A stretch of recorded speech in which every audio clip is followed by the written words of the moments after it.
You know, I heard a quote one time from Vincent van Gogh that really rang true. He said, he has dedicated his life to his art and he has lost his mind in the process. When I sat and I thought about that, it sounded very familiar. I have given every single thing, every ounce of my life to this craft, to perfecting my craft, and I continue to do so. And in the process, I have lost my mind to regular society, to people who wake up at 9 a.m., who clock out at 5 p.m. They would look at me and say, I've lost my mind, but me, I have found it almost. My name is Conor McGregor. I'm a professional MMA fighter. My dream is to be world lightweight champion in the UFC, have more money than I know what to do with, and have a great life for my kids, my grandkids, everyone in my family, everyone that's come up with me. That's my dream. My dream is to be number one. Most young men, why they got into martial arts was to defend themselves. I started off really being into football. That was what my first dreams were, you know, being a football player and how good you were at playing football and how good you were at fighting, you know, they were the two things where I grew up. And then maybe as I start going outside my little estate and all, conflicts start happening, and I mean, I had to kind of think to myself, right, I need to be able to defend myself now as well. Not even to get back at anyone around, just to kind of be like, alright, this guy knows what he's at, just leave him alone. Now that's it, I don't know why I'm doing it other than that really. Now I'm obsessed. I was working in the plumbing business at the time, yeah, but it would have been around that time that John, I left the plumbing business. How bad was that? The plumbing? Yeah. Horrendous. It was just a horrible time, and I was like, you know what, I don't want to do this, and then I just left, and then I just stopped going, didn't get out of bed. Then my dad would come in and try and bait me out of bed, and we'd have fights, and literally, for a good while I didn't really speak to my dad. We just kind of stayed away from each other. Anytime I come across my dad, anytime we did speak was to fight. Why did it get to that point, to where he was that mad? Because I was doing absolutely nothing. I was out getting into trouble. Yeah, it basically felt like I was doing fuck all. I was a waster, you know, I was a waster. Called that a lot, you know what I mean? The real stress and the real fights come from the mortgage, come from this stress of home. A lot of people are getting evicted from their homes around here. So that's something that I grew up with. That was a big stress in my family. It caused a lot of stress, so I just wanted to give it back and help out and just do that. And my mother and father are still young. Now they have their feet up, they can relax, they are in a new place, so it's good. That's something I always dreamed of. I always visualized what giving would feel like, given to people who have given to me, what that would feel like. I always dreamed of just showing up one day and be like, here. I always visualized good things. I always visualized victory, success, abundance. I visualized it all, and it's all happening. If you have a clear picture in your head of something is going to happen, a clear belief in that it will happen no matter what, then nothing can stop it. You know what I mean? It is destined to happen, and that's what happens. You know what I mean? It's perfect. I'm fighting myself. You know what I mean? Because you are fighting yourself. There is no opponent. You know what I mean? It's you versus you, and I'd say I'm fighting myself in there, and I'm gonna beat myself. Not even martial arts. Life, you know what I mean? It's always you versus you. If you're competing against other people, you know what I mean? Competing against others, and you're going to become bitter. Eventually you'll become bitter. But if you compete against yourself, you'll become better. There are no restrictions. There are no limits. There's no one trying to get something from me, or trying to make me do this, or make me do that, or send me here, or send me there, or stop me from going full. I'm free. I go in and do as I please. This is my time now. So it's a beautiful experience, and it's almost an out-of-body experience, and it becomes very, very addictive. So that's what you're seeing here. I'm addicted to that feeling, and I will do anything to get in there and get that feeling again. I truly believe we are all equal as human beings. If we are obsessed with something and we truly pursue our passion with everything we have, regardless of anything else, if you are obsessed, work hard, put in the time, you will succeed, and that is a philosophy that I carry, my coaches carry, and to see LeBron James, who's like a mega superstar over here and a phenomenal athlete, share that belief is inspiring right back to me. It shows that we are thinking correct. You know, this is hard work. This is an obsession. Nothing can beat hard work. If you're doing something and you're not interested or you have no passion for it, you should truly follow your passion. I'm not doing this for this. I'm not doing this for fake acting and pretending I can, you know what I mean? Trying to give emotion to some guy that wants emotion from me for a shot. I can't do that. I don't do this for that. But I understand that it's a double-edged sword and you must do that. I do it for the competition, to step foot inside that octagon, to have that feeling of freedom. So that is why I say I don't feel pressure in there. I do not. I feel free in there.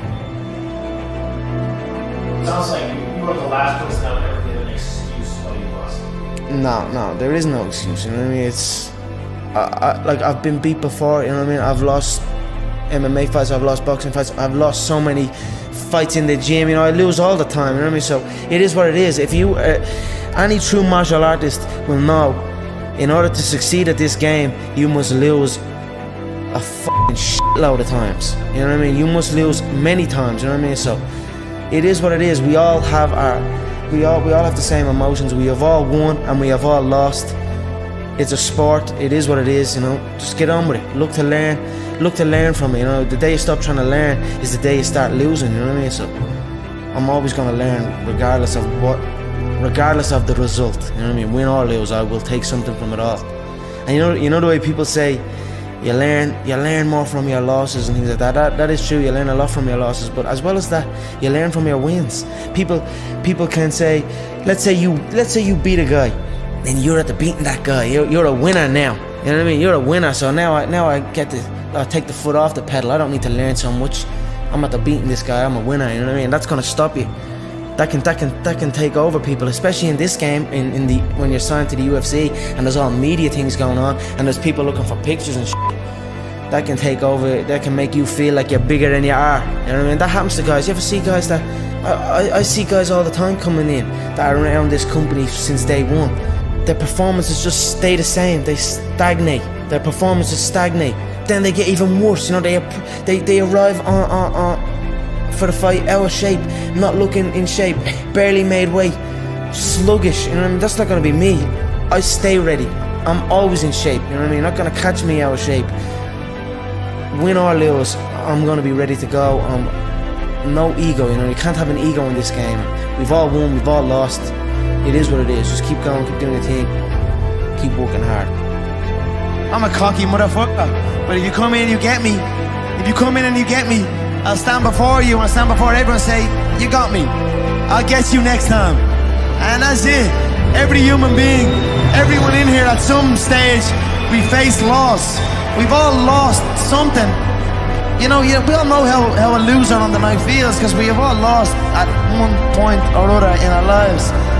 You need to stop putting your hand out. Everyone wants handouts. Everyone wants things for free. Or everyone, you know what I'm saying? You've got to put in the work. You've got to grind. You've got to go through the struggle. And you've got to get it. If you deserve it, go get it. You know, don't complain, don't cry. Get the fucking work and go get it. I've been listening to laughter all my career. I've been listening to them laugh my whole career. They've been laughing. What? An Irishman win a Cage Warriors world title? Hell no. You serious? An Irishman? An Irishman win a fight in the UFC? Hell no. Laughs all around. Okay, you gotta win. Now he wants to win a world title? Hell no, he's all talk, he's all hype, he's a joke. Laughter all around at the Joker. Then the Joker goes and wins the world title. Now he wants to win a second world title. More laughter. Listen, the sound of laughter and the sound of doubt motivates me. So I'm enjoying that. I seek that. I don't feel no doubt. I don't feel that going and fighting any of these other UFC bums right now. They need to rise up. Right now they're down there. I've got this situation where people are truly doubting me like they doubted me at the very, very beginning. And that's motivating for me. That's what's going to drive me to the gym when I need to go to the gym and to put in that work to get that win. Stripping that all back to the start of your career, a man with a dream, you know, training in the gym day in, day out. If somebody said to you, you'll have or you'll be as successful as you are now, what would you had said back then? I believe you. That's what I would have said. Because I did believe. Yeah, I believed in it. I had very few people who told me that. I had a small group of people that would tell me something like that. Other than that, it was just me telling myself. Yep. So if someone came up to me and told me that all the way back then, I'd say you're right. I was a waster. Got that, called that a lot, you know what I mean? But like, and then when I start getting that focus and realize, no, I'm gonna make this happen. And then now that has happened, I'm making it happen. It's depressing times for a lot of people in Ireland. There's a lot of bad stuff going on in the country. A lot of people are struggling. Everybody's struggling. But now since them seeing me chase this dream, it's giving them an energy, and I see a new lease of life in them. And that alone spurs me on even more. So it's all just a perfect storm that's happening for me. And that is why I have this tunnel vision, and that is why I'm willing to kill every single man in my path to get that belt, you know what I mean? To secure the future, from my family's future, you know what I mean? That's what I'm doing it for.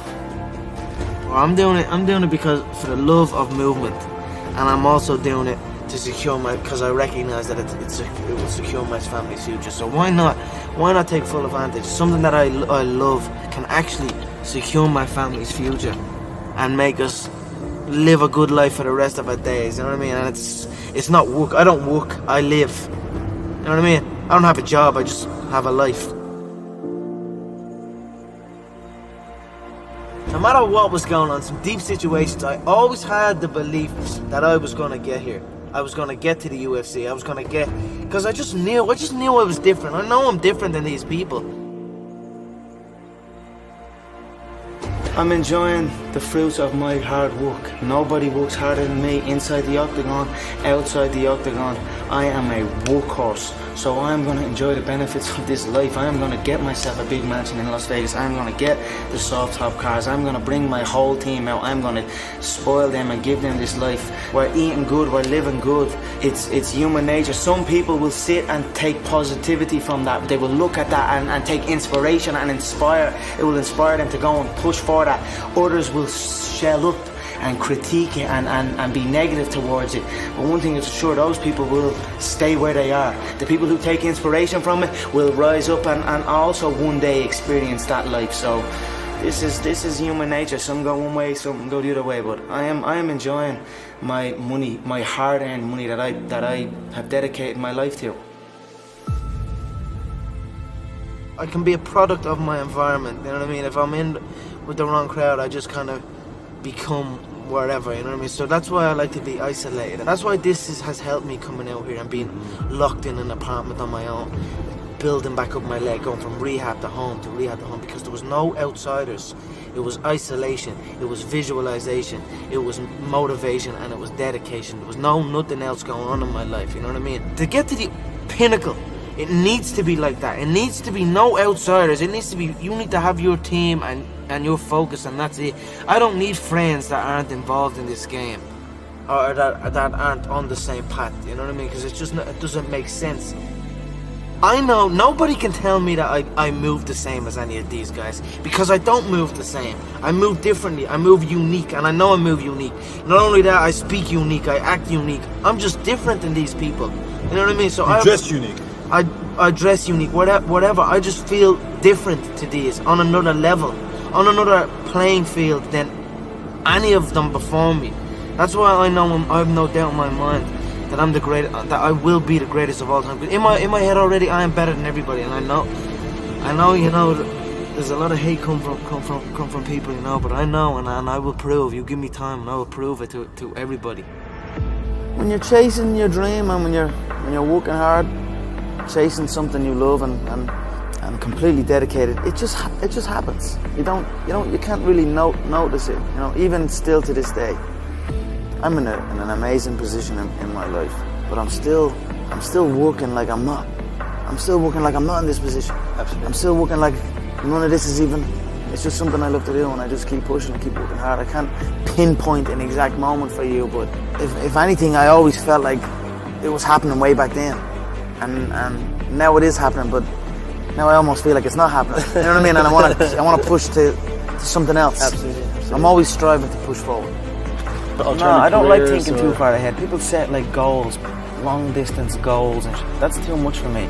I already feel like I'm living it, and then I just carry on doing that, you know, carry on day by day, already living the final goal, the goal of being the world champion. I already carry myself like I'm a world champion. I already speak like I'm a world champion, and that's it. I just carry on day by day, so I'll take it as it comes.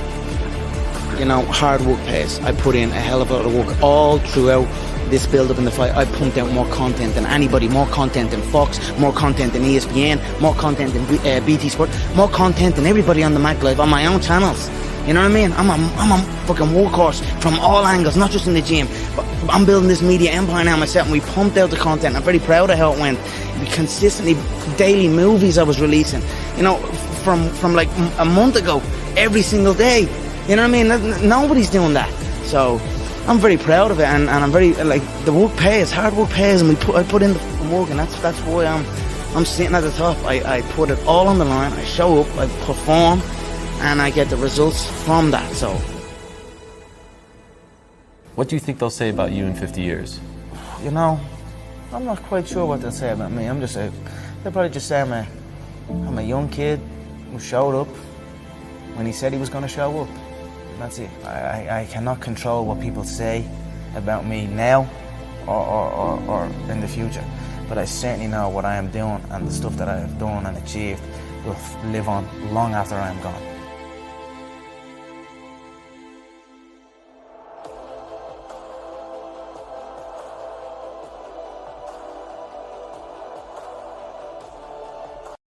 Conor. Yeah. Over here. Where? Right here. Yeah. How are you, sir? How are you? Good. Congratulations. Thank you. I was asking you on Thursday about his right hand. Yeah. Can I tell you what you told me?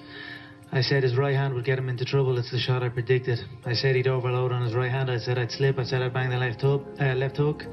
And that's what happened. Word for word, you said, I felt when we stared down, I felt his right hand was twitching, which was a subtle tell for me. He is ready to unload that right hand, and I feel that could be a downfall for him. If he lets that right hand go, I will not be there. I simply enter the way I enter, and that is enough. They either overextend or they shrink away, but either way it is not good for them.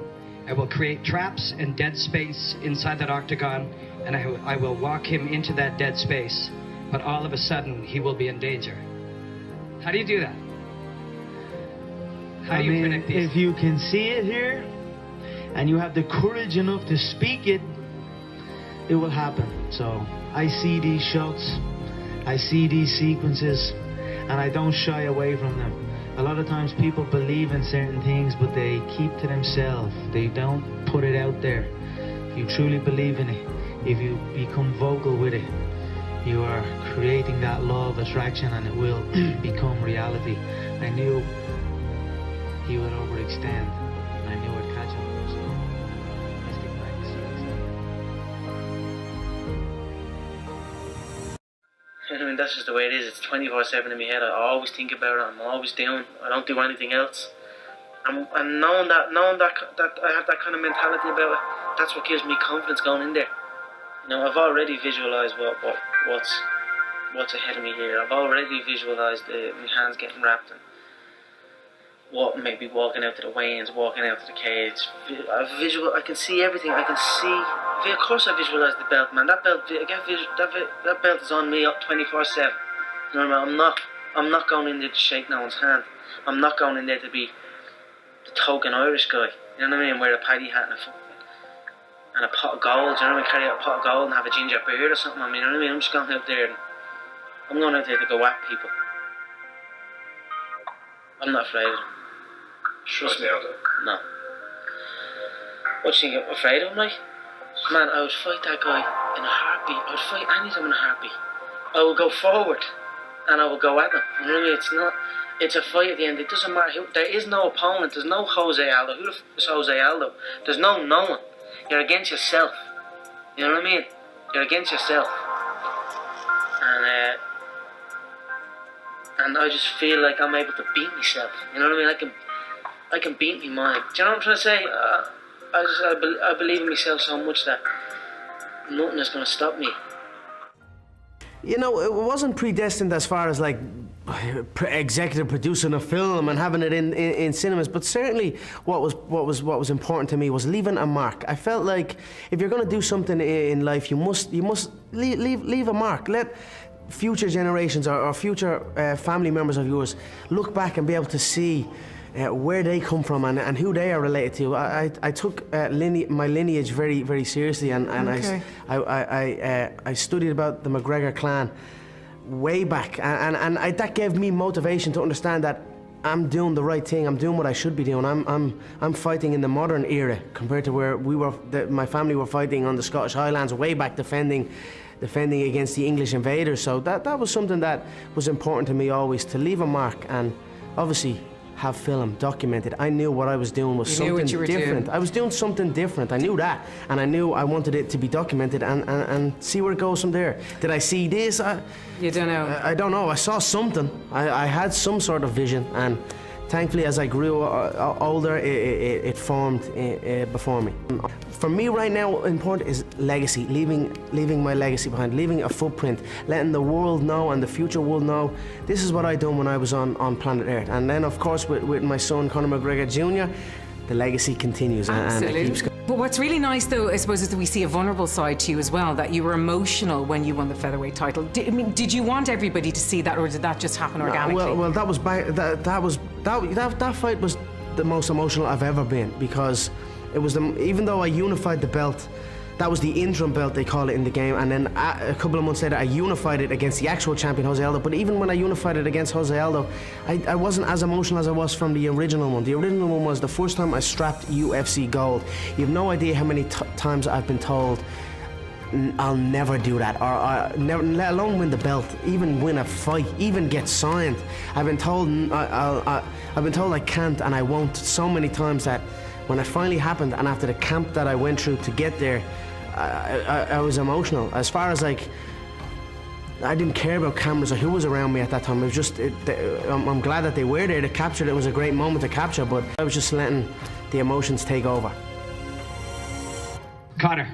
Yeah. Over here. Where? Right here. Yeah. Mm-hmm. I was asking you on Thursday about his right hand. You said, I felt when we stared down, I felt his right hand was twitching, which was a subtle tell for me. He is ready to unload that right hand, and I feel that could be a downfall for him. If he lets that right hand go, I will not be there. I simply enter the way I enter, and that is enough. They either overextend or they shrink away, but either way it is not good for them. I will create traps and dead space inside that octagon, and I will walk him into that dead space, but all of a sudden he will be in danger. How do you do that? How do you predict these? If you can see it here, and you have the courage enough to speak it, it will happen. So I see these shots, I see these sequences, and I don't shy away from them. A lot of times people believe in certain things, but they keep to themselves. They don't put it out there. If you truly believe in it, if you become vocal with it, you are creating that law of attraction, and it will become reality.